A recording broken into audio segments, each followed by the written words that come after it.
You know that moment when someone walks into your life and something just clicks. They feel familiar, not just in the way they speak or laugh, but in a way that touches something older inside you. It's intense, magnetic, like you've known them forever. And that's where it gets tricky, because sometimes what feels like deep love is actually deep recognition, not of the person, but of the pattern. So here's the uncomfortable question. What if the chemistry you feel isn't love, but survival? What if that click is your nervous system recognizing a familiar emotional environment, one it's been conditioned to respond to since childhood? Think about this. Have you ever been drawn to someone who made you feel slightly off balance? Like you're always trying to earn their attention, like their warmth is a reward, not a given. That tension might feel passionate, addictive even. But what if it's not passion? What if it's your body replaying an old story? A story where love felt unpredictable, where being seen was rare, where safety had strings attached. The wild thing is, we're not aware of this when it happens. It doesn't feel like repetition, it feels like fate. But maybe it's not fate, maybe it's a loop.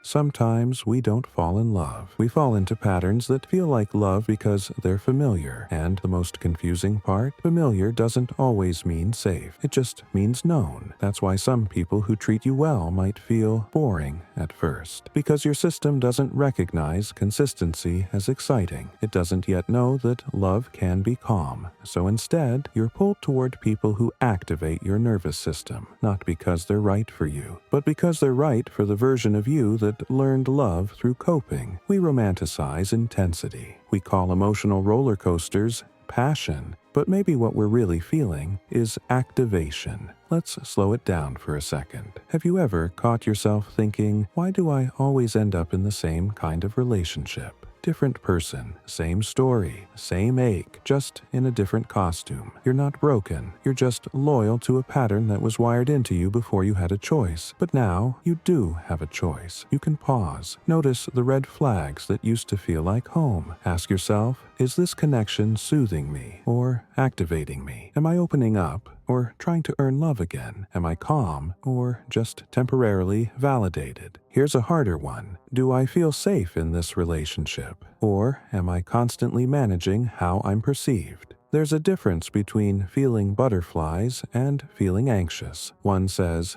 I'm excited. The other says, I'm trying to be enough. It's not always easy to tell them apart, especially when you've learned to confuse longing with love, or chaos with intensity, or unpredictability with passion. So maybe the question isn't, do I love them? But does this love feel like healing or like proving? Let's bring it closer. Think back to a time when someone made you feel seen. Now ask yourself, did I feel truly understood, or did I feel relieved to finally get some attention? Those are not the same thing. And if you've been starved of emotional safety for years, you might mistake crumbs for a feast. You might call it love. But love isn't just intensity. Love is clarity. Love is being able to breathe.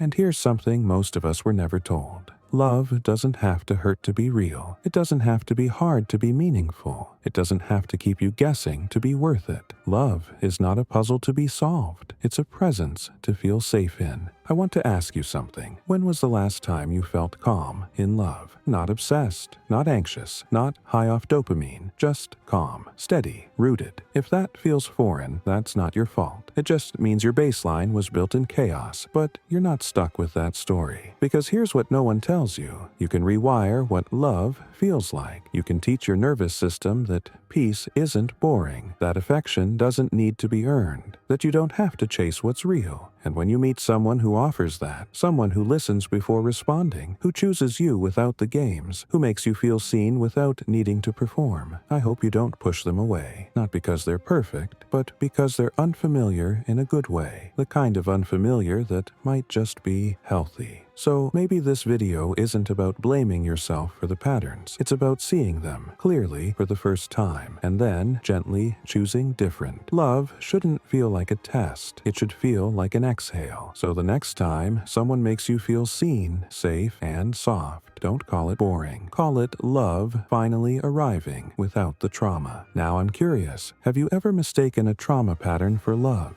What helped you tell the difference? Let me know in the comments, because maybe the most honest love stories don't start with sparks, they start with safety.